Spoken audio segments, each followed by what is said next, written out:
Give me thy torch, boy, hence and stand aloof, yet put it out, for I would not be seen. Under yon yew trees lay thee all along, holding thy ear close to the hollow ground, so shall now foot upon the churchyard tread, being loose, unfirm with digging up of graves. But thou shalt hear't. Whistle then to me, as signal that thou hearest something approach. Give me these hours. Please do bid me, though, go. I am almost afraid to stand alone, here in the churchyard, yet I will adventure.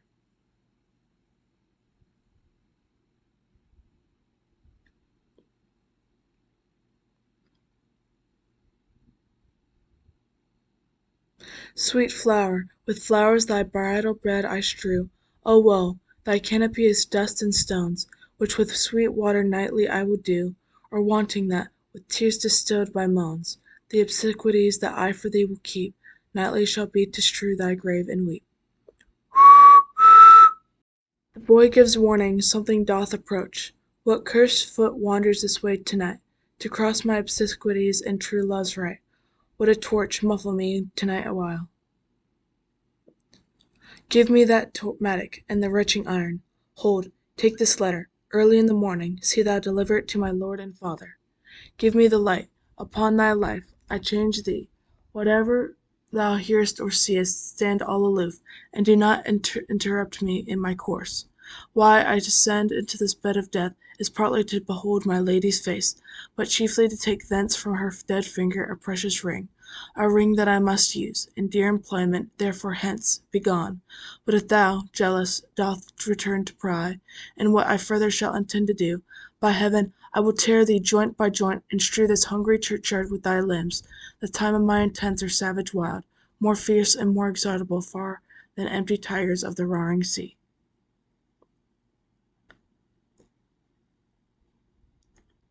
I will be gone, sir, and not trouble you. So shalt thou show friendship. Take thou that. Live and be prosperous, and farewell, good fellow. For all the same, I'll hide me hereabout. His looks I fear, and his intents I doubt. Thou detestable maw, thou womb of death, gorged with the dearest morsel of the earth, thus I enforce thy rotten jaws to open, and, in despite, I'll cram thee with more food.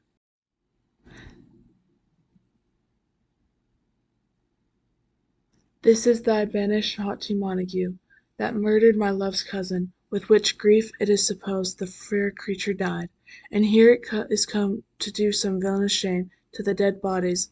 I will apprehend him. Stop thy unhallowed toil, vile Montague. Can vengeance be pursued further than death? Condemned villain, I do apprehend thee. Obey and go with me, for thou must die. I must indeed, and therefore came I hither. Good gentle youth, tempt not a desperate man. Fly hence, and leave me. Think upon these gone. Let them affright thee. I beseech thee, youth, put not another sin upon my head, by urging me to fury. Oh, begone! By heaven, I love thee better than myself, for I came hither armed against myself. Stay not, begone, live, and hereafter say, a madman's mercy bade thee run away.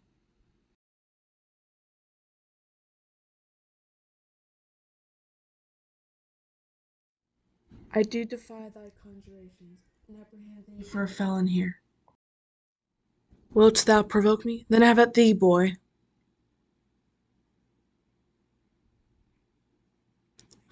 O Lord, they fight. I will go to call the watch. Oh, I am slain. If thou be merciful, open the tomb, lay me with Juliet. In faith I will. Let me peruse this face, Mercutio's kinsman, noble county Paris. What said my man, when my betossed soul did not attend him as we rode? I think he told me Paris should have married Juliet. Said he not so? Or did I dream it so? Or am I mad, hearing him talk of Juliet, to think it was so? Oh, give me thy hand, one write with me in sour misfortune's book! I'll bury thee in a triumphant grave. A grave? Oh no, a lantern, slaughtered youth, for here lies Juliet, and her beauty makes this vault a feasting presence full of light. Death, lie thou there, by a dead man interred. How oft when men are at the point of death, have them and marry, which their keepers call a lightning before death. Oh, how may I call this a lightning?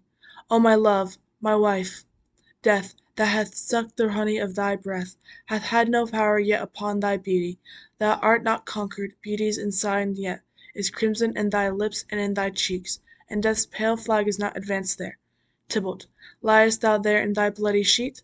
Oh, what more favour can I do to thee, than with that hand that cut thy youth in twain, to sunder to that thine enemy? Forgive me, cousin. Ah, dear Juliet, why art thou yet so fair? Shall I believe that unsubstantial death is an amorous, and that the lean abhorred monsters keep them there and dare to be his paramour? For fear of that, I still will stay with thee, and never from this palace of dim night depart again. Here will I remain, with realms that are thy chamber maids. Oh, here will I set my everlasting rest, and shake the yoke of inauspicious stars from this world-wearied flesh. Eyes, look your last. Arm, take your last embrace. And lips, oh, you the doors of breath seal with a righteous kiss, a dateless bargain to engrossing death. Come, bitter conduct, come, unsavoury guide, thou desperate pilot, now at once run on the dashing rocks thy seasick weary bark. Here's to my love! O true apothecary, thy drugs are quick.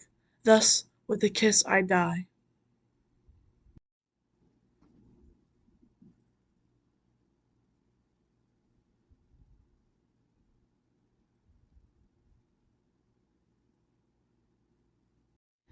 Saint Francis, be my speed!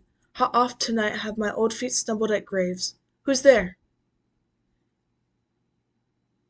Here's one, a friend, and one that knows you well. Bless be upon you. Tell me, good friend, what torch is yon, that vainly lends his light to grubs and eyeless skulls? As I discern, it burneth in the chapel's monument. It doth so, Harley, sir, and there's my master, one that you love. Who is it? Romeo. How long hath he been there? Full half an hour. Go with me to the vault. I dare not, sir. My master knows not but I am gone hence, and fearfully did menace me with death, if I did stay to look on his intents. Stay, then, I'll go alone. Fear comes upon me. Oh, much I fear some ill unlucky thing. As I did sleep upon this yew tree here, I dreamt my master and another fought, and that my master slew him. Romeo!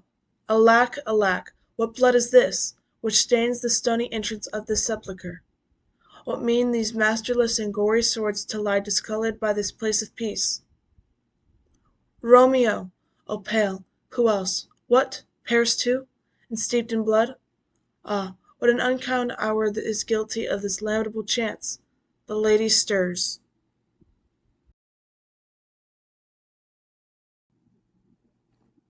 O comfortable friar, where is my lord?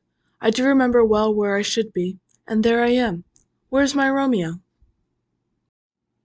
I hear some noise, lady, come from that nest of death, contagion, and unnatural sleep.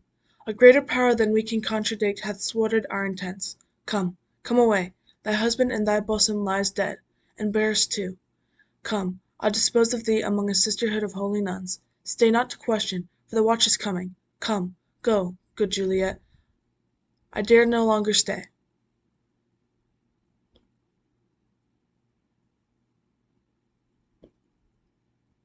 Go get thee hence, for I will not away. What's here? A cup, close in my true love's hand? Poison, I see, hath been his timeless end. O churl, drunk all, and left no friendly drop to help me after? I will kiss thy lips. Haply some poison yet doth hang on them, to make die with the restorative. Thy lips are warm. Lead, boy, which way? Yea, noise? Then I'll be brief. O happy dagger! This is thy sheath.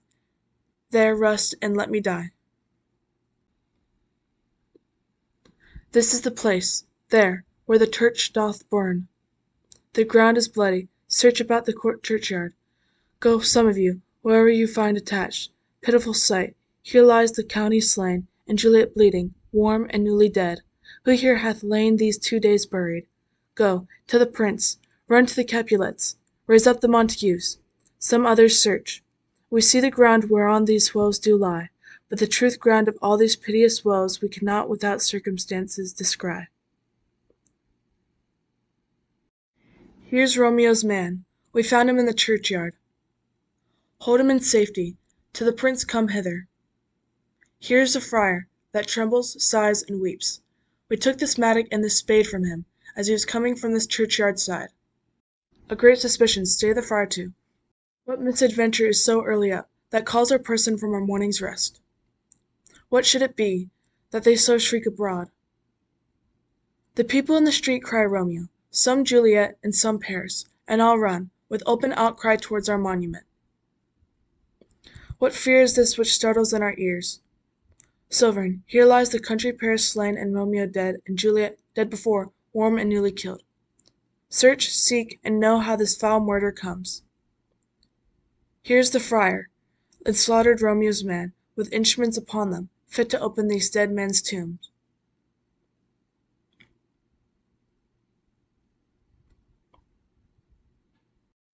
O heavens, O wife, look at how our daughter bleeds!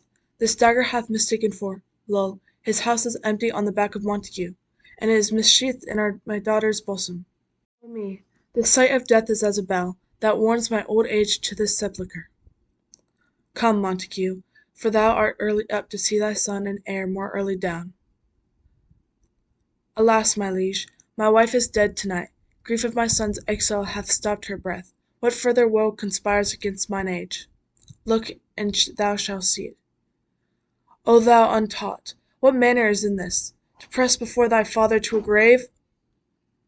Seal up the mouth of outrage for a while, till we can clear these ambiguities, and know their spring, their head, their true descent, and then will I be general of your woes, and lead you even to death. Meantime forbear, and let mischance be slave to patience. Bring forth the parties of suspicion. I am the greatest, able to do least, yet most suspected, as the time and place doth make against me of this direful murder, and here I stand, both to impeach and purge myself condemned and myself excused.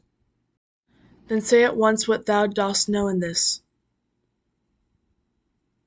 I will be brief, for my short date of breath is not so long as its tedious tale.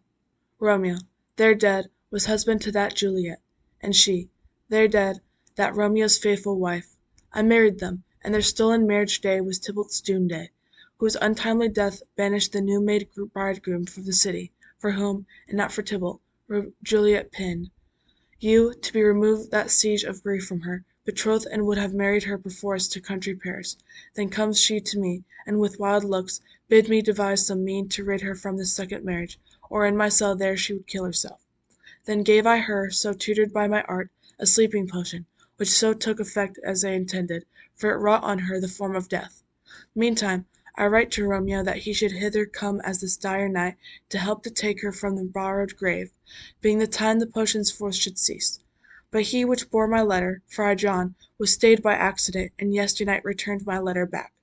Then all alone, at the prefix hour of her awakening, came I to take her from her kindred's vault, meaning to keep her closely at my cell, till I conveniently could send to Romeo. But when I came, some minute ere the time of her awakening, here untimely lay the noble Paris and true Romeo dead. She wakes, and I entreated her come forth, and bear this work of heaven with patience. But then a noise did scare me from the tomb, and she, too desperate, would not go with me, but, as it seems, did violence on herself. All this I know, and to the marriage her nurse is privy, and, if aught in this miscarried by my fault, let my old life be sacrificed, some hour before his time, unto the rigour of severest law.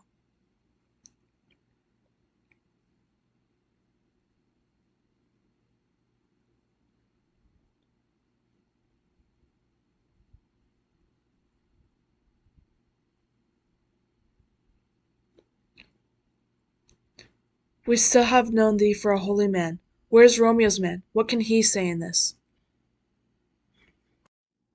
I brought my master's news of Juliet's death, and then in post he came from Mantua, to the same place, to the same monument. This letter he early bid me give his father, and threatened me with death, going in the vault. I departed not, and left him there. Give me thy letter, I will look at it. Where is the country's page, that raised the watch? Sirrah, what made your master in this place? He came with flowers to strew his lady's grave, and bid me stand aloof, and so I did. Anon comes one with light to ope the tomb, and by my master drew on him, and then I ran away to call the watch.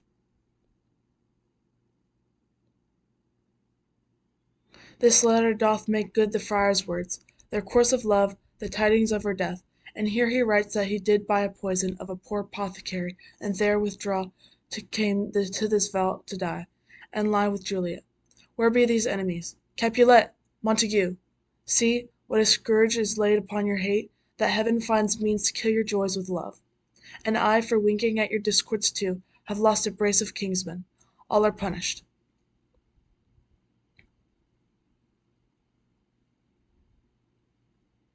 O brother Montague, give me thy hand. This is my daughter's jointure, for no more can I demand. But I can give thee more, for I will raise her statue in pure gold, that while Verona by the name is known, there shall no figure at such rate be set as that of true and faithful Juliet. As rich shall Romeo's by his ladies lie, for sacrifice of our enmity.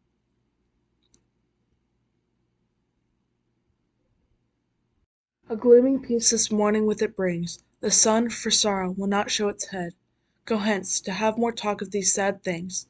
Some shall be pardoned, and some punished. For never was a story of more woe than this of Juliet and her Romeo.